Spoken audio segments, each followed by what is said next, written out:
आइए।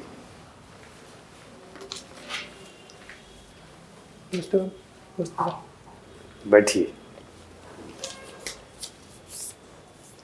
परिचय दीजिए अपना। सर मेरा नाम धीरज है, मेरे पिता का नाम अनिल कुमार वर्मा। मैंने 10th सरस्वती विद्या मंदिर इंटर कॉलेज एंड 12th भी सरस्वती विद्या मंदिर इंटर कॉलेज से किया है। स्नातक मैंने bachelor of arts Kanpur university से किया है। ठीक है, अभी क्या कर रहे हैं वर्तमान में? अभी सर सिविल सर्विसेज की तैयारी कर रहा हूँ। तो ग्रेजुएशन तो आपका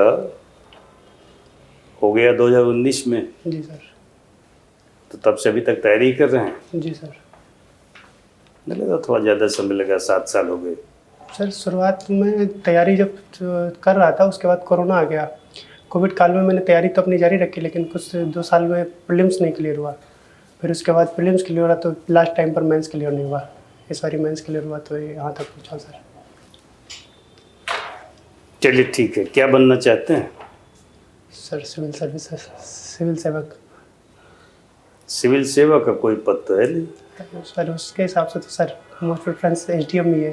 हाँ? SDM sir. SDM का भी कोई पद विज्ञापित नहीं है? Sir deputy collectorate. हाँ, deputy. Sir deputy collector. Deputy collector. Collector. जी सर।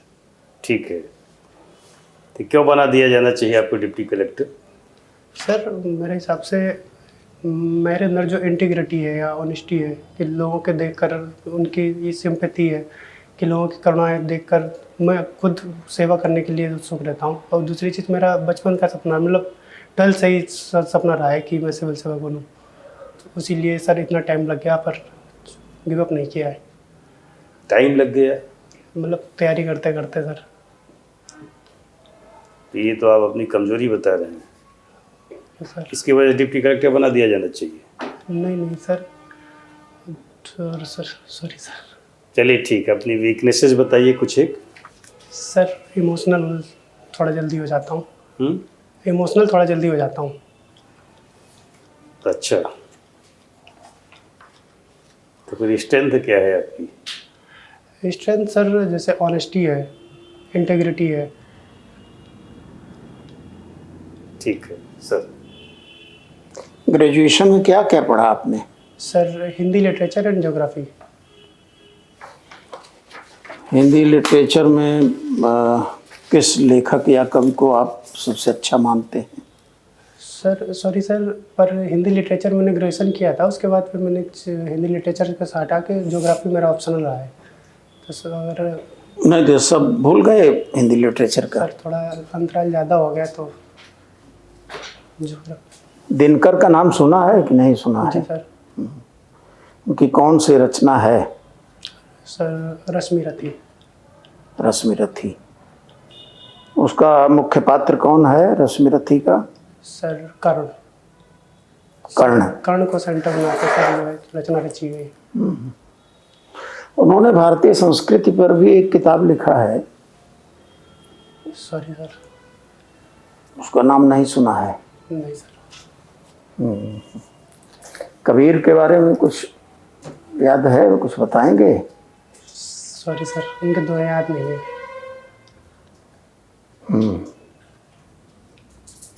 निराला का नाम सुना है? सर नाम सुना है। उनकी भी कोई रचना? Sorry sir. कोई नहीं। तो आप डिस्टेंट मोड में ग्रेजुएशन किए हैं कि रेगुलर में? नहीं सर, किया तो रेगुलर में ही है। तो हिंदी से इतना अपरिचित क्यों हो गए? सर अपरिचित नहीं हो सर, थोड़ा सिलेबस सिविल सर्विसेज वाला सिलेबस थोड़ा फॉलो किया हो ना, तो हिंदी लिटरेचर थोड़ा छोड़ गया उधर। ज्योग्राफी पर फोकस रहा हो सर, ऑप्शनल भी ज्योग्राफी रहा, इस चक्कर में वो स्टडी। अच्छा, निबंध का तो पेपर अब भी है? हाँ जी सर। कंपलसरी पेपर है? हाँ जी। हिंदी साहित्य में निबंधकार के रूप में कौन मशहूर है? निबंधकार, सॉरी सर।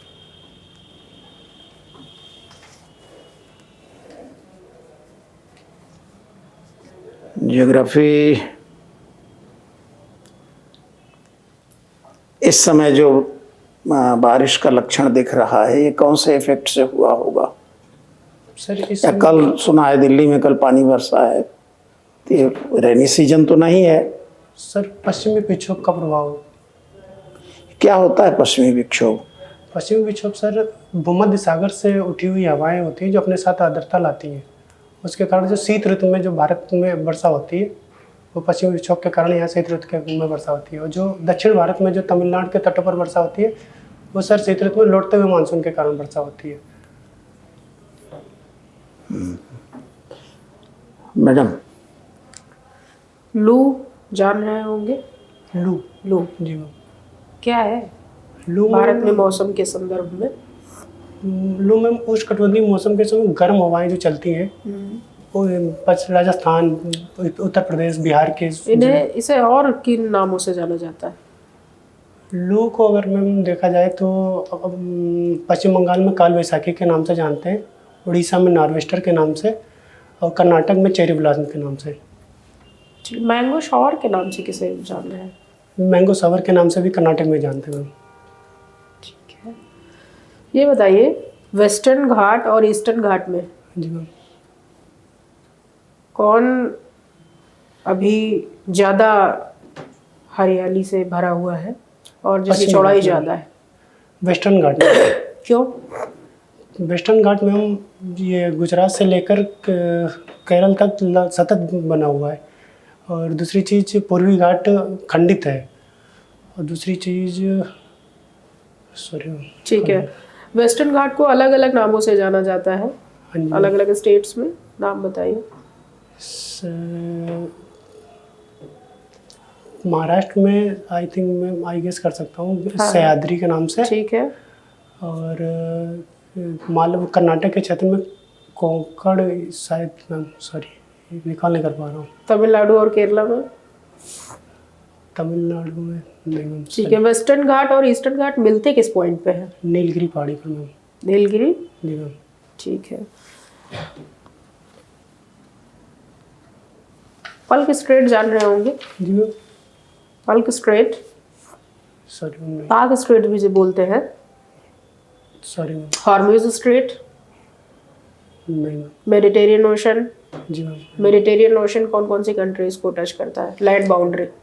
मेडिटेरियन में अगर अफ्रीकन कंट्रीज में देखें तो Morocco and Tunisia, Algeria and Egypt. And European country को देखें तो Spain and France. Israel Palestine को भी टच करता है? इजराइल को मैम करता है। ठीक है, कंटिन्यू। एंड यूरोपियन कंट्री में स्पेन, पुर्तगाल, स्पेन, फ्रांस। ठीक है, ओमान को टच करता है? ओमान को नहीं मैम। ओमान की कैपिटल? ओमान की मस्कट। जॉर्डन की कैपिटल? जॉर्डन सॉरी मैम कहाँ नहीं पा रहा हूँ। लेबनान की कैपिटल? Lebanon Beirut. इजराइल की कैपिटल? इजराइल यरूशलेम। यरूशलेम किस बात के लिए सबसे ज़्यादा चर्चा में रहता है? क्या विवाद है इजराइल और पैलेस्टीन का यरूशलेम को लेके? यरूशलेम में एक मस्जिद है जो यहूदी और मुस्लिम दोनों के क्या लिए नाम है उस पवित्र मानी मस्जिद जाती है। का? सॉरी मैम इस समय याद नहीं आ रहा। हाँ, प्लीज कंटिन्यू। Previous question. तो क्या विवाद है? तो वो जो मस्जिद है वो यहूदी प्लस मुस्लिम दोनों के लिए जो पवित्र मानी जाती है। क्रिश्चियंस का बिलीफ सिस्टम भी जुड़ा है इससे? जी मैम। वो तीनों बोलिए ना, सॉरी मैम। मुस्लिम, क्रिश्चियंस और जूस। ठीक सर। न्यूज़पेपर कौन सा पढ़ते हैं? सर दैनिक जागरण नेशनल वाला। संपादक कौन है? Sorry sir. कौन सी खबर आज आपने पढ़ी? सर पीएम की प्रधानमंत्री, महिला प्रधानमंत्री बने साने तकाइची। कौन? और साने तकाइची कहाँ की? जापान की। हाँ। और सर नेशनल न्यूज़ में सर ये फ्रेंच राष्ट्रपति जो फ्रेंच प्रधानमंत्री इंडिया आए हुए हैं तो उनकी न्यूज़ ये है कि अब अगले 2030 तक 30,000 जो स्टूडेंट्स को अकादमिक से सेवा देने का प्रयास करने की कोशिश करने के लिए। प्रधानमंत्री या राष्ट्रपति? सर फ्रांस के राष्ट्रपति। हम्म। और सर नेशनल गेम में कल इंडिया ने जो नीदरलैंड को हराया है 17 रनों से। घोषपोर पंडित करके एक अभी जी सर। चर्चा में थी, सर क्या है ये, फिल्म है या? सर ये घोषखोर पंडित नीरज पांडे जी द्वारा निर्देशित फिल्म थी। की बुक है? सर बुक तो I ma'am think book sorry है। मैम नहीं, लेकिन अभी जो हालिया विवाद था उसमें घूसखोर पंडित टाइटल नाम से एक फिल्म आ रही थी, नीरज पंडित निर्देशित थी और मनोज वाजपेयी अभिनेता बने थे उसमें। हाँ हाँ। तो उसमें नाम पर विवाद था एक वर्ग समुदाय द्वारा कि घूसखोर पंडित नाम से, इसलिए सुप्रीम कोर्ट ने रोक लगाई कि नाम पर चेंज किया जाए। ये सर। तो आज की तारीख में क्या स्टेटस उसका, कब रिलीज होगी? सॉरी सर, याद नहीं दिया। एक और चर्चा में है अभी यादव जी की love story, sorry sir. Love जिहाद पर ये भी फिल्म है, सॉरी सर। यही 27 तारीख को रिलीज होनी थी। Sorry sir. नहीं पढ़ा आपने? नहीं सर। सनातन पर ये जो विवाद चल रहा है तो क्या दर्शाता है? ये सनातन की प्रगति हो रही है, फिर सनातन गर्त में जा रहा है? सर मेरा मानना है सर कि किसी भी अतिवादी सोच के हिसाब से नहीं चलना चाहिए। मतलब कि अगर बीच का रास्ता निकालते हुए कि सारे भारतीय संविधान के हिसाब से कि सारे धर्मों को सम्मान किया जाना चाहिए। लेकिन विवाद आपको पता है ना कि योगी जी सनातन की स्थापना में लगे हुए हैं, जी सर। और एक तरफ जो यहाँ माघ मेले में प्रयागराज में शंकराचार्य जी थे, जी सर। उनसे विवाद हुआ तो उनके बटुक बालक थे, उन सबकी चोटी खींच करके उनकी पिटाई की गई। जी सर।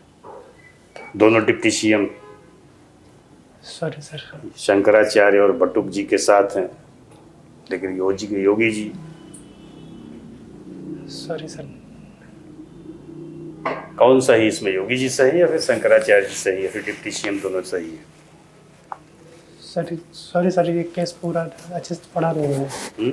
ये केस पूरा अच्छे से पढ़ा नहीं है सर मैंने। ये तो आज भी अखबार में है ना। हाँ सर है, पर थोड़ा आज पढ़ नहीं पाया।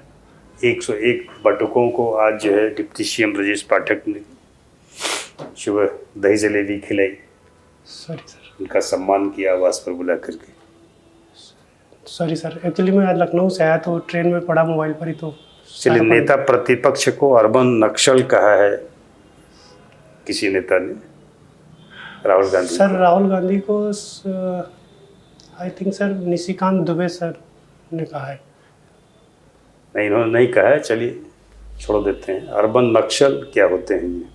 अर्बन नक्सल सर जो शहरों में अपनी विचारधाराओं को एक हिंसक तरीके से प्रदर्शित करने की कोशिश करते हैं, उन्हें अर्बन नक्सल कहा जा रहा है।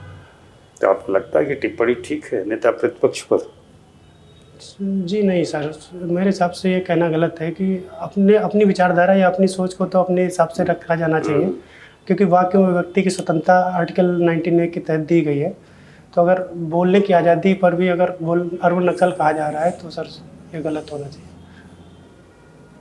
फ्री ट्रेड एग्रीमेंट का आइडिया है, मुक्त व्यापार समझौता? नो सर, नहीं। फ्री ट्रेड एग्रीमेंट के बारे में पता है सर? आप बताइए। सर फ्री ट्रेड एग्रीमेंट वो होता है इसमें कुछ वस्तुओं की सूची, मतलब कुछ वस्तुओं की ऐसी सूची बना दी जाती है नकारात्मक रूप से जिनका सीमा पार व्यापार नहीं हो सकता है या ट्रेड मतलब शुल्क नहीं लगाया जाएगा उन पर। बाकी जो कुछ सूची बना ली जाएगी जिस पर शुल्क नहीं लगेगा, जीरो शुल्क लगेगा।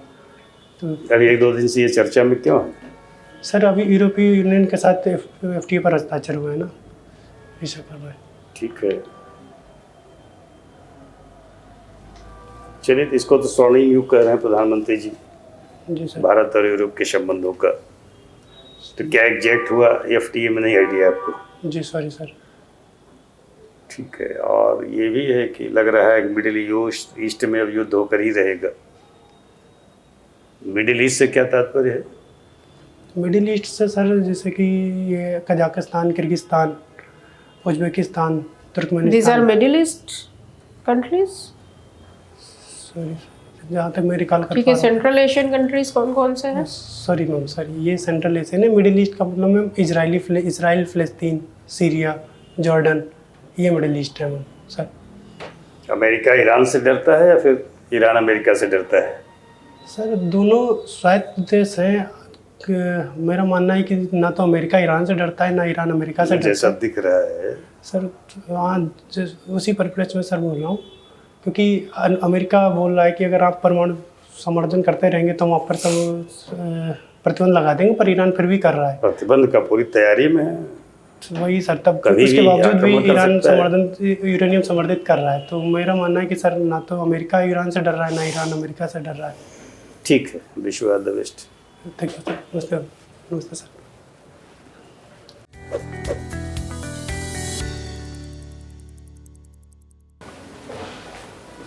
कैसा रहा इंटरव्यू?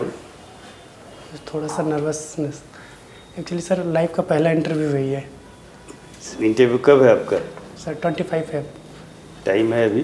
जी सर। अभी इंटरव्यू और दीजिए, मॉक इंटरव्यू। जी सर। देखिए कुछ गलतियां जो आपने की उस पर काम कीजिए, अभी आपके पास समय है। Okay sir. पर्सनालिटी अच्छी है, अच्छा कर सकते हैं, अच्छा अंक मिल सकता है आपको। एक तो जो अभिवादन करने का तरीका आपका ये ठीक नहीं था, ओके सर। है ना। पूरे बोर्ड को एक बार में अभिवादन करिए, तो वहाँ पूछ करके आइए, तो ये ज़रा एनर्जेटिक दिखिए ना। Okay sir. डल डल से लग रहे थे, बेचारगी चेहरे पर झलकती रही पूरे इंटरव्यू के दौरान। सर थोड़ा नर्वस था। अथवा तेज बोलिए, शुरू में बहुत धीमा आप बोल रहे थे, जी सर। तेज बोलिए, बोर्ड ठीक से आपको सुन पाए वो आपकी जिम्मेदारी है, उसको कहना ना पड़े कि आप थोड़ा तेज बोलिए। जी सर। जी हथेली उंगली से आप छेड़छाड़ कर रहे थे पूरे समय तक, तो खैर आप कह रहे हैं कि नर्वस, जी सर। थोड़ा तो पीछे होके नर्वसनेस की बैठिए, ही सीधा। नर्वसनेस का ही लक्षण है ये। आप जैसे सोचने के लिए आँख आप ऊपर करके गोल गोल घुमा रहे थे, ये पुतली अपनी, ये सब ठीक नहीं माना जाता है। ठीक सर। आई कांटेक्ट आपका ठीक नहीं था। ओके। जो सवाल पूछ रहा है तो आप केवल उसी की तरफ देख रहे हैं, उसी की तरफ देखें आप लंबे समय तक, मैक्सिमम टाइम तक, लेकिन अन्य सदस्यों की तरफ भी एक आध बार नज़र घुमा लेना चाहिए। ठीक सर। 3 बिंदुओं पर आप सुधार कीजिए, और जाते समय भी बोर्ड को एक बार में थैंक यू बोल करके आपको जाना है। Okay sir. उसी ऊर्जा के साथ जाइए जिस ऊर्जा के साथ आप आए हुए थे। ठीक सर। जिन सवालों का उत्तर नहीं आता उसमें सारी बोल दीजिए ईमानदारी से, ओके सर। उलझिए नहीं, बताने की कोशिश मत करिए। Okay sir. सारे सवालों का जवाब दिया जाए ये ज़रूरी नहीं है। Okay sir. ठीक है, इन बिंदुओं पर काम कीजिए, फिर मॉक दीजिएगा बाद में। हिंदी लिटरेचर सर पढ़ना चाहिए? कुछ नहीं पढ़ना चाहिए, ओके सर। जितना आप पढ़ चुके हैं पिछले 4-10 सालों में, बहुत है। और उसी का रिफ्लेक्शन इंटरव्यू में आता है। Okay sir. कुछ आपको लगता है कुछ बेसिक चीज़ें हैं उसको ज़रूर बताइए, तो आप एक नज़र डालिए, लेकिन कुछ आँख गड़ा करके पढ़ने की ज़रूरत नहीं। केवल और केवल आप अखबार पढ़िए, न्यूज़ सुनिए, जो चर्चित मुद्दे हैं उन पर अपनी समझ आप ठीक से बनाइए। जैसे ये सब अखबार में आज छपा था जो हम पूछ रहे थे, सब आगसी खबर है। एक्चुअली सर आज सुबह ही निकला हूँ 5 बजे, तो ट्रेन ये में जो एक्सक्यूज वहाँ नहीं रहेगा, वहाँ भी आप तब उसी तक तो दिन पढ़ इंटरव्यू लूँगा, देने जाएंगे। पर आज क्या बता रहा हूँ, तो वो नेशनल वो फिल्मी वाला छूट गया वो सर। ठीक है, मतलब रोज़ पढ़िए, ठीक से पढ़िए, उस पर कुछ ऐसे की नोट बनाइए, टू द पॉइंट बताइए, अच्छा करेंगे, पर्सनालिटी अच्छी, इसका लाभ उठाइए। Okay sir. ठीक है, ठीक है। Wish you all the best. ठीक है सर।